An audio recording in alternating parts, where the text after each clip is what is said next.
Hello students, welcome to English Reader class. Today we will start our chapter 6, chapter name The Happy Prince.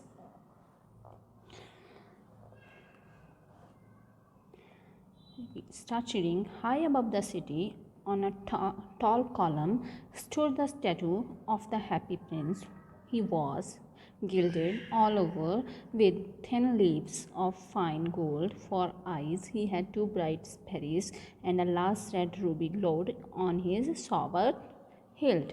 Sword hilt means handle of a sword, जो कि एक मुक्त के ऊपर कुछ handle सा बना होता है, उसे बोलते हैं. एक सिटी थी, वहाँ पे सिटी के बीच एक स्टैचू खड़ा था जिसका नाम था हैप्पी प्रिंस. जो स्टैचू था वो गोल्ड का था और उसके ऊपर कुछ सफारीज एंड लार्ज रूबी लगे हुए थे. One night there flew over the city a little swallow. Swallow means a small bird with long pointed wings. एक छोटा सा पंछी होता है जिसके विंग्स बड़े बड़े होते हैं. ही saw the statue on the tall column. उसने स्टैचू ने देखा कि वहाँ पे एक टॉल कॉलम पे बैठा था. I will put up there, he cried. It is a fine position with plenty of fresh air. So he alighted just between the feet of Happy Princess. Alighted means landed. जो कि statue था वो वहाँ पे था, एक fresh air में खड़ा था जिसके नाम था happy princess.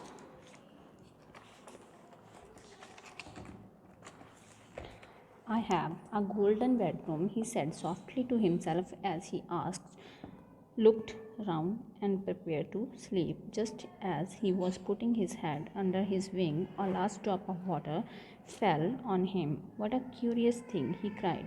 There is not a single cloud in the sky, and yet it is raining. The climate in the north of Europe is really dreadful, said the swallow. Then another drop fell. उसने देखा कि वो वहाँ पे बैठा था, उसको लगा कि उसे एक गोल्डन बेडरूम मिल गया है. उसने अपने अराउंड देखा, सभी तरफ देखा. उसे लगा कि जो उसके विंग्स पे एक वाटर का ड्रॉप गिरा है, तो वो चिल्लाया. उसे लगा कि वहाँ पे कुछ क्लाउड्स हैं, स्काइज़ में क्लाउड है और रेनिंग होने वाली है, क्योंकि नॉर्थ यूरोप में कुछ भी पता नहीं चलता कि कब बारिश हो जाए. What is the use of statute, it is cannot keep the rain of, he sad. I must look for a good chimney pot, and he decided to fly away. But before he had opened his wing, a third drop fell and he looked up and saw, what did he see? तो उसने क्या देखा कि वहाँ पे rain नहीं हो रही है. तो उसे लगा कि वो उसकी चिमनी पॉट में बैठ सकता है और उसने उड़ने का डिसाइड किया और अपने विंग्स को ओपन किया. तभी उसके ऊपर थर्ड ड्रॉप गिरा रेन का और उसने देखा कि ये क्या है. The eyes of the Happy Prince were filled with tears, and tears were running down his golden cheeks. His face was so beautiful in the moonlight that the little swallow was filled with pity. तो उस happy prince ने क्या देखा, happy Prince की आंखों से उसे आंसू नज़र आए जो कि उसके गोल्डन चीक्स पे दिखाई दे रहे थे. उसका ब्यूटीफुल फेस उसको मूनलाइट में बहुत ज़्यादा अच्छा लगता था. Who are you, he said. उसने कहा आप कौन हो. I am the happy prince. तो प्रिंस ने क्या बोला, स्टैचू ने क्या बोला कि I am the happy prince, मैं हैप्पी प्रिंस हूँ. Why are you weeping then, asked the swallow. You have quite drenched me. Drenched means completely wet. तो उसने कहा, क्या कहा कि आप क्यों रो रहे हो और आपने मुझे टोटली वेट कर दिया है. When I was alive I had a human heart, answer the statue. Statue ने क्या आंसर दिया कि जब मैं जिंदा था तो मेरे पास ह्यूमन हार्ट था. And now that I am dead they have set up me up here so high that I can see all the ugliness and all the misery of my city. Tough my heart is made of lead, yet I cannot choose but weep. तो उसने क्या कहा कि अब मैं मर चुका हूँ और मुझे अब इतनी ऊंचाई पे खड़ा कर दिया गया कि मुझे सब अगलीनेस और मिस्री दिखती हैं. जो भी सिटी में कुछ होता है, कुछ बुरा होता है या कुछ अच्छा होता है, वो सब उसे दिखता है, जो कि मेरे हर्ट को कभी कभी बहुत ज़्यादा दुखी करता है. इस वजह से वो रो रहा था. Far away continued the statue is a low musical voice. Far away in a little street there in a poor house. तो उसने क्या बोला कि लो म्यूज़िक वॉइस में एक घर दिखाई दे रहा है उसको छोटी सी स्ट्रीट पे. One of the window is open and through it I can see a women seated at a table. उसने कहा कि वहाँ पे एक विंडो ओपन होती है और वहाँ पे एक वुमेन बैठी होती है टेबल के पास. Her face is thin and worn and she was curious. Red hands all pricked by the needle, for she is a seamstress. Crass means rough and hard. Seamstress means a woman who sews to make a living. She is embroidering passion flowers on a stained gown for the loveliest of the queen's maids of honor to wear at the next court ball. In a bed in the corner of the room, her little boy is lying ill. He has a fever and is asking for the oranges. His mother was nothing to give him but river water, so he is crying. Swallow, swallow, little swallow, will you not bring her the ruby out of my sword's hilt? My feet are fastened and I cannot move.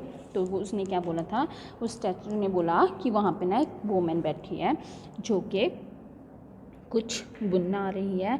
वो बहुत rough and hard है, उसके red handed हो चुके हैं, उसके हाथ में सुई लगती है और वो कुछ सिलाई करती है, कुछ एम्ब्रॉयडरी करती है पैशंस फ्लावर्स की गाउन के ऊपर क्वींस के लिए. बट वो खुद भी नहीं कर सकती.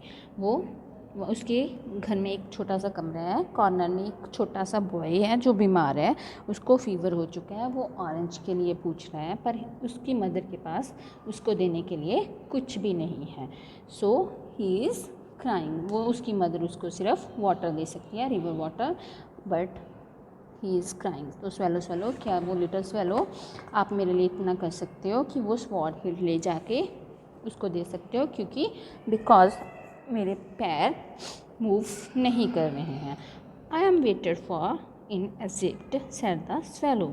तो उसने क्या कहा कि मैं ये वेट कर रही हूँ कि इजिप्ट में ऐसा भी हो सकता है. Swallow swallow, little swallow said the prince. Prince ने बोला, will you not stay with me for one night and be my messenger? The boy is so thirsty and the mother so sad. तो उसने बोला कि आप मेरे लिए एक रात स्टे कर सकते हो और मेरे मैसेंजर बन सकते हो, क्योंकि जो बॉय है वो बहुत ज़्यादा थर्स्टी है और उसकी मदर बहुत ज़्यादा सैड है. The happy Prince looked so sad that the little swallow was sorry. तो हैप्पी प्रिंस सैड दिखाई देता है जब लिटिल स्वेलो ने उसको सॉरी बोला. It is very cold here he sad. उसने कहा कि वहाँ पे बहुत ठंड है, but I will stay with you for one night and be your messenger. तो उसने कहा कि मैं आपके पास एक नाइट स्टे कर सकती हूँ, आपकी मैसेंजर बन के.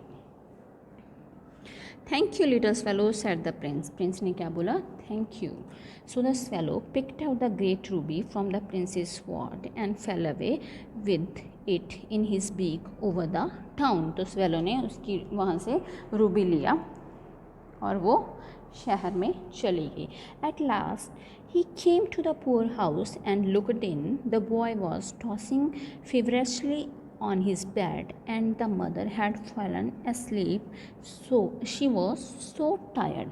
तो उसने वहाँ पे जाके क्या देखा, जो पुअर हाउस था, जो बॉय था उसको फीवर हो चुका था बहुत बुरी तरह से और वो बेड पर पड़ा था और उसकी मदर थी वो अस्लीप थी, मतलब बहुत ज़्यादा थक चुकी थी, इस वजह से वो सो नहीं पा रही, सो चुकी थी. इन ही hoped the laid the great ruby on the table besides the woman's thimble. Thimble means a small metallic object worn on a finger for protection while sewing. जबकि वो उसको कुछ छोटे छोटे से उसके हाथ में सीने की वजह से रैशेज हो चुके थे. Then he flew gently round the bed fanning the boy's forehead with his wing. How cool I feel said the boy, I must be getting better and he feel asleep. तो उसने क्या किया, तो वो उस बॉय के पास गई, उसके बेड के पास गई, उसने उसको फोरहेड को देखा अपने विंग्स के साथ कि वो बहुत कूल थे. तो बॉय को लगा कि वो कुछ बेटर फील कर रहा है, तो वो सो गया. Then the swallow flew back to the happy prince and told him what he had done. जब वो स्वेलो वापस आई प्रिंस के पास तो उसने उसको बताया कि क्या हुआ. It is curious he remarked, but I feel quite warm now although it is so cold. तो उसको लगा, क्यूरियस हुआ कि उसने फील किया है कि वो अब कुछ वार्म लग रही है जबकि बहुत ज़्यादा कोल्ड था. That is because you have done a good action said the Prince. तो प्रिंस ने क्या बोला कि आपने एक अच्छा काम किया है, इस वजह से उसको ये लग रहा है कि आप कुछ वार्म हो। And the little swallow begin to think and then he fell asleep। तो वो लिटिल स्वेलो कुछ सोचने लगी और वहीं पे सो गई। When day broke he flew down to the river and had a bath. उस दिन के बाद वो गई, उसने बात किया। Rest of the chapter we will do in the next assignment. So first we will do the exercise. Number the lines as they appear in the lesson. First, the swallow plucked out the prince's eyes and flew away to the student's garden. तो उसने plug किया था flowers को, तो वो कहाँ पे बैठे हैं, इसकी कहाँ पे है, सेकंड में। The swallow spooked past and matched girl and the slipped the jewelry into the palm of her hand। जो ये हम नेक्स्ट पार्ट में करेंगे, नेक्स्ट असाइनमेंट में ये चैप्टर हम रीड करेंगे। तो ये कहाँ था, थर्ड पैराग्राफ में। The swallow picked out the great ruby from the prince's sword and flew away with it is beak over the town। ये उसने किस में किया था, उसके फर्स्ट पार्ट में। Describe the statue of the Happy Prince। The statue of the Happy Prince stood high above the city on a tall column. The statue was gilded with gold. He had two bright sharpies in the places of his eyes. The hilt of his sword was studded with a large red ruby। जो उसकी वो थी, वो कहाँ पे थी, उसका statue कहाँ पे था, और उसके स्टैचू सिटी के बीच में था और वहाँ पे गोल्ड ब्राइट शार्पनेस थी। The statue of the Prince, उसका जो स्टैचू था वो सिटी में खड़ा था, एक हाई प्लेस पे, जहाँ से उसको सब कुछ दिखता था। उसकी टू ब्राइट सफारिस थी जो उसकी आंखों में लगी हुई थी। And the hilt of the sword, जो उसका ताज था उस पर लास्ट रूबी लगे हुए थे रेड कलर के। What did the swallow like most about the statue when he first decided to live there? तो swallow ने क्या डिसाइड किया था जब उसने स्टैचू को देखा था। Swallow was looking for a shelter in the city. He saw the statue of Happy Prince on the tall column and decided to take shelter there. The swallow liked about the places what was that it was positioned nicely and with access to plenty of fresh air. तो उसने shelter, उसको जब वो घूम रही थी city में तो उसको लगा कि ये उसके लिए शेल्टर ढूंढ रही थी। तो उसको स्टैचू दिखा था हैप्पी प्रिंस का, उसको लगा कि ये उसके लिए शेल्टर बहुत अच्छा है, तो उसे ये पसंद भी आया था, जो कि एक बहुत अच्छी जगह पे प्लेस था, वहाँ पे फ्रेश एयर आ रही थी। What happen when the swallow sat between the feet of the happy prince। जब वो swallow उसके हैप्पी प्रिंस के फीट में बैठी थी तो क्या हुआ था। When the swallow sat between the feet of the happy prince to sleep, a large drop of water fell on him. It was very curious as there was not a single cloud in the sky when two more drops fell on him. He looked up and saw that the drops were tears falling from the eyes of the statue of a happy prince। तो उसने क्या देखा था, जो वो वहाँ पे बैठी थी उसके पैरों में सोने के लिए, तो उसे एक वाटर का ड्रॉप गिरा पहले उसके ऊपर। वो उसको देख कर बहुत हैरान हुई क्योंकि उसको लगा कि स्काई में कुछ भी नहीं है, तो ये ड्रॉप कहाँ से आ रहे हैं। तो उसके ऊपर 2 ड्रॉप्स और गिरे, तो उसने ऊपर देखा तो क्या था, वो हैप्पी प्रिंस के टीयर्स थे। What was different about the happy prince when he was alive? तो हैप्पी प्रिंस जब अलाइव था उसमें क्या डिफरेंट था। When the happy prince was alive, he had a human heart. Now he was dead. He had a heart of lead. He was set up so high that he could see all the ugliness and the misery of the city. Thus he now had a heart of lead. He could still feel pain for the misery of the people. तो क्या था, अब के और उसके जो जब वो जिंदा था तो उसकी लाइफ में बहुत ज़्यादा डिफरेंस था। तब वो ह्यूमन हार्ट था, अब वो डेड हो चुका है और उसका हार्ट लीड हो चुका है, और अब वो उसको सब कुछ दिखाई देता है जो उसकी सिटी में अगलीनेस हो रहा है और जो कुछ भी उसके साथ मिसरी हो रही है, तो उसको ये सब देख के पेन होता है। Who was the first person that the happy prince helped? जो फर्स्ट पर्सन था उसकी हैप्पी प्रिंस ने कैसे हेल्प की थी. Happy prince helper 3 people. The first he helped was a poor mistress. Her son had a fever and was crying for an orange, but she had nothing to give him except river water. The happy prince sent her the big red ruby of his hilt so that she may sell it and buy food and medicine for her child. तो happy prince ने क्या किया था, जो first poor person थी उसने क्या बेचा था, उसके सन को फीवर हो चुका था और बहुत ज़्यादा रो रहा था. उसको क्या चाहिए था, ऑरेंज. तो उसने उसके पास उसको देने के लिए कुछ नहीं था सिवाय रिवर वाटर के. तो हैप्पी प्रिंस ने उसको अपना रेड रूबी सेंड किया था, जिसके साथ उसने क्या किया था, फूड बाय किया था एंड मेडिसिन बाय की थी फॉर हर चाइल्ड, अपने बच्चे के लिए. How did the happy prince help the young man in the garret. Happy prince ने यंग मैन की कैसे हेल्प की थी. The second person of happy prince helper was a young student in a Garrett.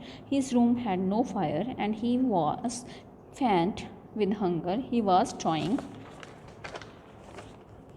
to finish a play for the director of theatre, but he was too cold to write. The happy prince gave him one his fairies. The young man believed that it was a gift from some admirer. The ruby not only made it possible for him to buy food and firewood, it also gave him encouragement to write. तो जो young man था उसके लिए क्या था, happy prince ने, second person था जिसकी हैप्पी प्रिंस ने हेल्प की थी. उसके पास फायर नहीं थी, वो आग नहीं जला सकता, लाइट नहीं थी उसके रूम में और उसको भूख भी बहुत ज़्यादा लगी थी. तो उसको वो क्या था, वो एक डायरेक्टर बनना चाहता था थिएटर का. तो वो उस ठंड में लिख भी नहीं पा रहा था. तो हैप्पी प्रिंस ने उसको अपनी एक सिफारिश दी थी. तो उसको यंग मैन को ये लगा कि इसको किसी अच्छे ने गिफ्ट की है और उसके लिए ये पॉसिबल नहीं था कि वो उसके साथ रूबी दे सके. और उसके साथ उसने फूड किया, फायरवुड भी ली और उसको एनकरेजमेंट में मिली लिखने के लिए. So rest of the part we will do into a next assignment. Hope you guys understand this part of the chapter. Thank you. Have a good day.